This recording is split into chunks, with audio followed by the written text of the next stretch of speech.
Saudara, jelang sidang pra-peradilan, Peggy Setiawan, kuasa hukum bakal adu alat bukti dengan penyidik. Kuasa hukum Peggy yakin bukti chat yang menguatkan Peggy tak ada di Cirebon akan membebaskan kliennya dari status tersangka pembunuhan Vina dan Eki.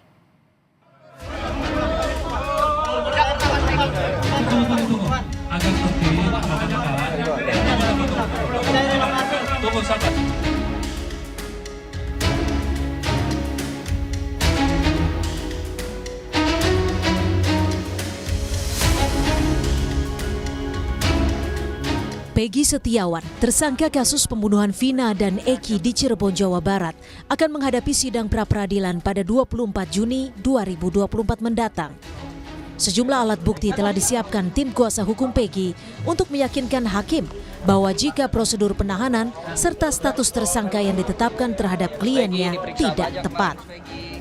Salah satu yang akan dilampirkan kuasa hukum Peggy adalah bukti percakapan kliennya dengan temannya di media sosial Facebook yang memperkuat jika Peggy berada di Bandung saat peristiwa pembunuhan Vina dan Eki terjadi di Cirebon. Kami ini tidak bersalah, tidak terlibat.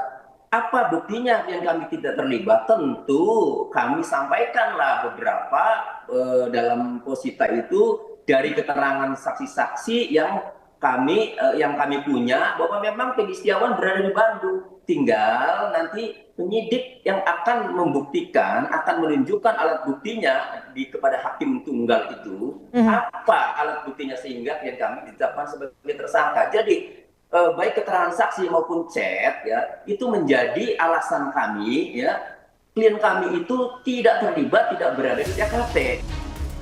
Sementara Guru Besar Fakultas Hukum Universitas Jenderal Sudirman, Hipnu Nugroho menyebut, jika bukti chat atau percakapan Peggy dengan saksi-saksi tidak bisa dimasukkan sebagai alat bukti di sidang pra-peradilan Peggy Setiawan.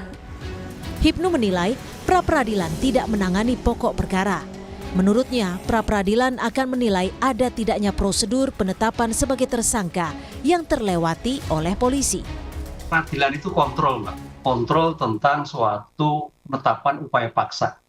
Jadi belum masuk suatu saksi, belum masuk keterangan. Jadi istilahnya adalah belum masuk investigasi of just, tapi masih eksaminasi of just. Nah itu dipahami. Oleh karena itu, keterangan-keterangan yang sekarang ini saya kira bukan masuk kualifikasi pra-peradilan, tapi adalah kualifikasi untuk mengajukan PK, peninjauan kembali. Karena pra-peradilan itu pertama adalah bagaimana penetapan tersangka. Buktinya apa? Bukti itu adalah bukti sementara yang mendudukkan pada seseorang sebagai tersangka. Belum pada bukti yang mendudukkan bahwa dia sebagai tersangka. Peggy wajib diperiksa dulu sebagai saksi, bukan calon tersangka, sebagai saksi atas dugaan yang bersangkutan. Ini suatu konsep yang sudah diatur oleh KUHP dan tidak boleh terlewati. Kalau itu terlewati, pemeriksaan tidak dilakukan saksi dulu, berpotensi akan pra-peradilan menang. Peggy Setiawan, buron kasus pembunuhan Vina yang diburu sejak 8 tahun lalu, ditangkap polisi pada 21 Mei lalu. Usai ditangkap, Peggy ditetapkan sebagai tersangka pembunuhan Vina dan Eki. Dalam kasus ini, awalnya polisi menetapkan 3 buron, namun belakangan 2 nama buron lainnya dihapus polisi. Peggy Setiawan akan menjalani sidang pra-peradilan pada 24 Juni. Upaya ini dilakukan setelah Peggy menyatakan dirinya bukanlah Peggy alias Perong yang disebut polisi terlibat dalam kasus pembunuhan Vina dan Eki. Tim Liputan, Kompas TV. Komisioner Kompolnas Yusuf Warsi menyebut pihaknya telah melakukan pengawasan atas penanganan kasus pembunuhan Vina dan Eki yang kembali dibuka. Menurut Kompolnas, penanganan kasus ini telah dilakukan secara profesional dan transparan. Namun demikian, Kompolnas menilai perlu dilakukan audit investigasi terhadap penyidik yang terdahulu untuk memastikan profesionalitas dan akuntabilitas polisi. Hal ini dianggap perlu karena ada keluhan dari para terpidana. Sebagai pengawas tentu apalagi sudah ditegaskan oleh Pak Presiden, maka proses pengusutan kasus Vina dan Eki ini dilakukan secara profesional dan transparan. Kami sendiri memang telah memandang perlu dilakukannya audit investigatif terhadap penyidikan 8 tahun yang lalu itu agar menjelaskan akuntabilitas, profesionalitas pada saat itu karena ada keluhan-keluhan dari para terpidana pada saat itu, terutama pada saat ditangani di Polresta Cirebon. Jelang sidang pra-peradilan Peggy Setiawan, sejumlah alat bukti telah disiapkan kuasa hukum. Apakah Peggy Setiawan berhasil memenangkan pra-peradilan dan lolos dari jerat hukum? Kita akan membahasnya bersama Kabar Reskrim Polri periode 2008-2009 Komjen Purnawirawan Susno Duaji dan Ketua PBHI Julius Ibrani. Terima kasih sudah bergabung bersama kami di Kompas Petang. Terima kasih, selamat Sore. petang. Ya, Selamat sore, Pak Julius. Selamat sore. Saya ke Susno. Mas Julius terlebih dahulu. Mas Julius, Anda jika melihat kasus ini memungkinkan tidak jika Peggy memenangkan pra-peradilan pada 24 yang sidangnya dimulai 24 Juni mendatang? Oke, kalau dibilang kemungkinan ini nggak bisa teka-teki ya Cynthia ya, karena sebetulnya aturan terkait dengan pra-peradilan ini rigid sekali. Gitu ya, kita merujuk pada pasal 77, lalu juga ada spesifikasi pasca putusan MK Mahkamah Konstitusi nomor 21 tahun 2014. Jadi fokusnya itu di objek yang menjadi dasar seseorang ditetapkan sebagai tersangka, seseorang dikenakan penahanan, dikenakan penangkapan atau upaya paksa itu. Nah, yang saya lihat, yang saya perhatikan dari kasus ini, memang selalu fokus pada subjek.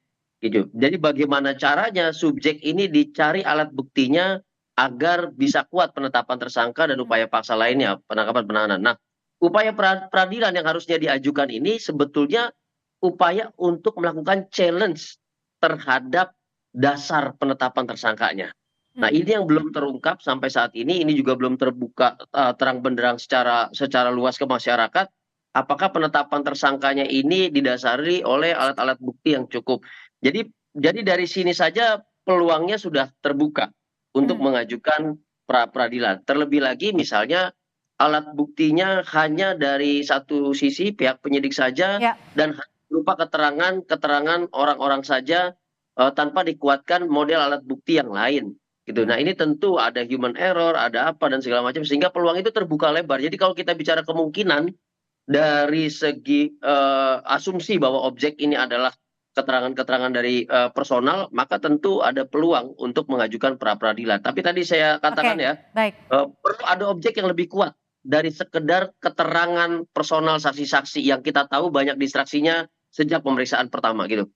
Saya ke Pak Susno. Pak Susno, berdasarkan pengalaman Anda sebagai Kabar Reskrim, ketika menangkap seseorang dibutuhkan dua alat bukti yang sah seperti itu. Untuk kasus Peggy Setiawan sendiri, bagaimana Anda menilainya dan membacanya? Kita menilai dari apa yang terangkat ke permukaan oleh media, ya. Apa yang disampaikan oleh penyidik melalui siaran pers, karena kita kan hanya mengamati dari situ. Kalau yang ada sekarang ini dari alat bukti 184 harus minimal 2 untuk melakukan upaya paksa penangkapan, penahanan, dan lain-lain itu termasuk menjadikan dia tersangka. Nah, itu yang belum kelihatan. Yang nampak adalah justru yang sangat lemah. Keterangan saksi yang itu posisinya sangat lemah. Karena saksi itu lemah sekali, bisa berubah, kemudian tidak objektif, bisa berbohong, dan sebagainya. Apalagi saksi dari Peggy bertentangan dengan saksi yang dikemukakan oleh penyidik. Dan saksi dari Peggy ini harus diperiksa. Berarti kalau menurut saya, keterangan saksi itu jelas gugur. Kita lihat saja nanti, kita awasi hakimnya menggugurkan keterangan saksi itu apa tidak. Nah, yang kedua adalah petunjuk. Kalau dia mengatakan petunjuk itu berupa pisem, itu gugur juga. Kenapa? Di pisem itu tidak tercantum nama Peggy sebagai pelaku. Nah, yang ketiga dikatakan mungkin juga petunjuk adalah laporan polisi atau berupa surat atau apa, terserah menamakannya itu ya nanti ya. Itu justru yang dipersoalkan, justru laporan polisi itu mengandung cacat, itu isinya, materinya banyak yang palsu gitu, keterangan yang disampaikan oleh Rudiana. Yang ketiga, kita belum melihat ada bukti-bukti saintifik yang diajukan. Nah, kalau ada bukti saintifik yang menohok, nah itu baru. Tapi Pak Susno, tapi gini, kalau seseorang memiliki status DPO, itu bisa langsung ditetapkan sebagai tersangka tidak? Karena tadi kemarin berdasarkan statement dari pakar hukum pidana, Prof. Hipnu, menyatakan meskipun sudah ditetapkan sebagai DPO, tidak serta-merta menjadi tersangka, tetap harus ada diperiksa dulu sebagai saksi. Iya tidak bisa dong. DPO itu kata siapa dia DPO? DPO sudah dicantumkan di dalam putusan pengadilan pun justru itu yang harus dibuktikan. Apakah PG-nya PG yang ditangkap ini atau PG yang lain? Di Jawa Barat ada ribuan DPO, jadi tidak bisa putusan pengadilan, tidak bisa juga surat DPO atau keputusan DPO dijadikan sebagai alat bukti untuk menangkap dia. Kalau hakim menjadikan itu, nah hakimnya ini perlu dipertanyakan, makanya Komisi Yudisial harus mengawasi ini. Baik, Karena ini kan hakim tunggal, putusannya final. Gitu. Oke, kami tangkap. Mas Julius, ini kan kuasa hukum akan melampirkan bukti-bukti chat ketika peristiwa terjadi, Peggy ada di Bandung. Menurut Anda ini cukup kuat untuk memenangkan perkara pra-peradilan di 24 Juni nanti? Saya pakai kata kunci yang disampaikan Bang Susno tadi. Scientific evidence itu yang belum terlihat saat ini. Jadi kalau kita bilang oke, pakai chat itu mungkin kuat. Tapi siapa yang bisa membuktikan bahwa chat itu atau status medsos itu diposting atau diupload oleh Peggy? Dan apakah di situ terlihat posisinya, apakah digunakan location yang di-share, apakah IP address yang digunakan itu juga adalah milik Peggy di mana letaknya ada di Bandung. Jadi kalau sampai situ saja, ini sama seperti keterangan-keterangan saksi yang sifatnya personal tadi. Jadi makanya sebetulnya kata kunci pertama itu adalah scientific evidences. Tak pertanyakan itu dari para penyidik. Kalaupun itu tidak bisa dijawab, maka akan lebih kuat lagi ketika kuasa hukum Peggy membeberkan atau membawa scientific evidences yang lain yang lebih detail, lebih spesifik dan mengena daripada sekedar keterangan-keterangan manusia. Yang kita tahu dari awal ini banyak sekali distraksinya, banyak tekanannya, dan mungkin dipengaruhi juga oleh situasi pemberitaan yang begitu luar biasa. Gitu, Cynthia. Ada kontroversi juga dalam kasus ini. Saya ke Pak Susno, kalau Anda melihatnya dugaan keterlibatan dari Ibtu Rudiana, ayah Eki, bagaimana Anda membacanya? Ya, itu sudah nampak di media dan sudah itu porsinya daripada Propam Polri, porsinya untuk eksaminasi, porsinya untuk Kompolnas mengadakan sejauh mana dia melanggar. Nah itu sangat bermanfaat juga untuk penyidikan Peggy dan sangat bermanfaat juga untuk PK bagi terpidana yang di dalam.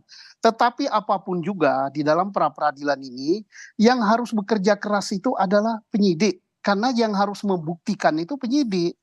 Penyidik membuktikan bahwa telah ada 2 alat bukti yang menunjukkan bahwa Peggy pelakunya. Kalau bagian penggugat ya tenang-tenang saja. Paling dia nyampaikan, oh kalau penyidik mengatakan begini, oh saya bantah dengan ini.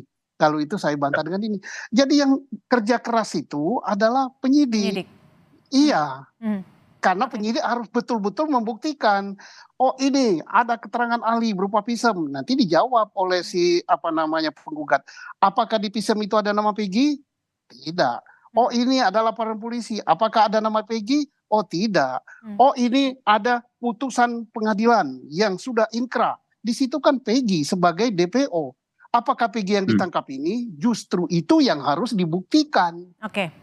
Jadi tugasnya ada di penyidik. Mas Julius, tapi menurut Anda sendiri perlu tidak sih hasil pemeriksaan dari Propam terhadap Ibtu Rudiana, ayah Eki ini dijelaskan kepada publik agar tidak, karena kan sekarang di publik ini seperti terjadi bola liar gitu ya, isunya jadi kemana-mana dan menimbulkan asumsi. Ya penting ya Cynthia, jadi kasus Vina ini sudah menjadi kasus publik yang tidak hanya fokus pada bagaimana keadilan ini bisa terselenggarakan dari pemeriksaan terhadap baik berkas yang lama ataupun tersangka-tersangka yang baru.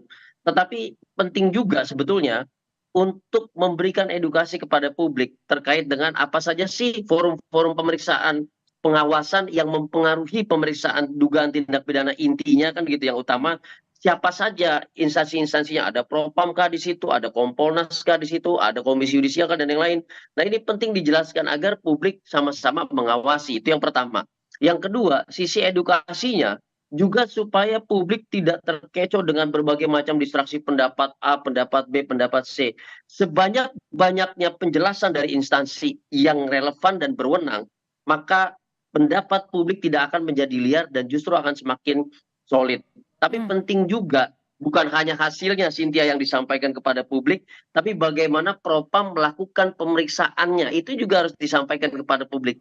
Transparansi proses itu menjadi kunci akuntabilitas daripada hasil pemeriksaan baik Kompolnas ataupun Propam itu sendiri. Jadi penting untuk disampaikan kepada publik. Tapi saya mau menambahkan satu hal lagi ya. Sebetulnya ini menjadi catatan dalam konsep besar criminal justice system kita, bukan hanya di kepolisian dan kejaksaan, yaitu ketiadaan gelar perkara. Saya pikir ini penting didorong untuk penyidik melakukan gelar perkara, baik umum ataupun khusus atas permintaan. Bagaimana caranya setiap proses itu dapat diterima dengan baik oleh berbagai macam pihak, tersangka ataupun korban, sehingga tidak banyak perdebatan di ruang publik seperti ini yang mendistraksi banyak fokus masyarakat terhadap hukum. Baik, gitu, Cynthia. Pak Susno, kalau saat ini jelang proses ataupun sidang pra-peradilan, menurut Anda sendiri apa saja yang bisa dibawa kuasa hukum dan juga penyidik untuk saling adu bukti? Apakah proses dari pengungkapan kasus di tahun 2016 lalu bisa cukup kuat di dalam pra-peradilan ini? Kalau yang 2016 itu kan manfaatnya kan untuk PK. Tetapi yang paling bagus adalah saksi-saksi mahkota, yaitu para terpidana yang mencabut keterangannya, baik si Liga Akbar, kemudian siapa lagi. Nah, itu yang penting karena artinya kesaksian yang diberikan yang dulu kalau dipakai oleh penyidik sekarang untuk menjerat si Akbar itu udah gugur. Maka alat bukti betul berupa keterangan saksi yang dipakai penyidik udah sangat lemah. Tinggal apa lagi? Surat atau keterangan ahli itu juga lemah juga. Nah, sekarang tinggal satu-satunya yang kita tidak tahu dan mudah-mudahan ini ada ya supaya tidak menjadikan heboh, yaitu berupa scientific ya. Scientific itu nggak bisa terbantahkan. Misalnya ini DNA-nya Peggy ada di bajunya si siapa namanya Vina. Ini darahnya siapa namanya Eki ada di bajunya si siapa Peggy. Ini sidik jarinya si Peggy tertinggal di samurai yang disita. Scientific evidence. Tapi Pak Susno, terkait dengan pencabutan 2 DPO ini bisa menguatkan pra-peradilan tidak sih? Dan kalau di kepolisian itu suatu hal yang wajar tidak sih ketika DPO dicabut bahkan setelah 8 tahun berselang? Nah, itu justru melemahkan daripada penyidik. Gitu. Kenapa? PG kan statusnya DPO juga. Baik DPO yang dibuat oleh Polri, oleh penyidik, maupun DPO yang ditulis di dalam putusan pengadilan. Lah, kalau itu gugur, ya PG gugur juga dong. Jadi artinya ini menang atau tidak kalau dari syarat administratif atau syarat alat bukti udah kuat sekali, tapi tinggal kita bisa punya hakim yang jujur, yang netral, yang adil, yang cinta pada kebenaran dan keadilan, yang punya integritas atau tidak. Hanya itu aja kuncinya. Mas Julius, konstruksi hukumnya bagaimana nih? Kalau tadi Pak Susno menyebut kalau yang DPO gugur, harusnya Peggy gugur juga. Menurut Anda gimana? Ya, harusnya berpijak pada satu peristiwa yang sama, yang artinya satu alat bukti yang sama. Ya, ketika alat bukti yang sama itu bisa menggugurkan pihak lain, bisa jadi itu peluang bagi pihak tersangka yang lain juga gugur, kan gitu. Karena tidak mungkin satu peristiwa alat buktinya beda-beda, kan samurainya sama dan yang lainnya sama gitu. Keterangan saksinya juga bisa sama, ketika berubah ya tentu mempengaruhi tersangka satu sama lain, kan gitu. Tapi yang mesti dipikirkan adalah begini. Ya tadi konsep bahwa satu peristiwa dengan alat bukti yang sama, apabila ada perubahan penetapan tersangka atau DPO, tentu mempengaruhi satu sama lain, iya itu pasti. Tapi saya ingin membahas juga bahwa jangan sampai ini ada solidaritas hakim, ini paling penting Bang Susno ya. Ketika hakim yang awal telah memutuskan bersalah dengan BAP yang belum diubah dengan alat bukti dan segala macam keterangan yang memenjarakan para terpidana sekarang, jangan-jangan nanti pas pra-peradilan dia merujuk pada sesuatu yang telah diputuskan sebelumnya, putusan yang telah diputuskan sebelumnya, Iya. lalu mengatakan perubahan saat ini belum bisa menggugurkan putusan sebelumnya. Karena putusan sebelumnya adalah pokok perkara, sedangkan pra-peradilan adalah mengenai objek alat bukti dan prosedur upaya paksa termasuk penetapan tersangka di dalamnya. Ini jangan sampai seperti ini. Artinya Kacau. tidak tergali kebenaran material dalam hal penetapan tersangka, penangkapan, dan penahanan. Sepertinya itu yang harusnya menjadi fokus kita, Cynthia. Oke, singkat saja Pak Susno, jika Anda bisa membaca dan menilai kasus ini sebagai mantan Kabar Eskrim, kalimat apa yang bisa Anda sampaikan?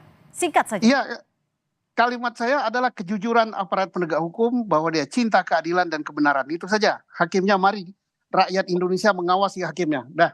Baik, rakyat Indonesia mengawasi hakimnya. Terima kasih. Kabar Eskrim Polri periode 2008-2009, Komjen Purnawirawan Susno Duaji, dan juga Mas Julius Ibrahim, Ketua PBHI, sudah memberikan perspektifnya di Kompas Petang sore hari ini. Selamat sore.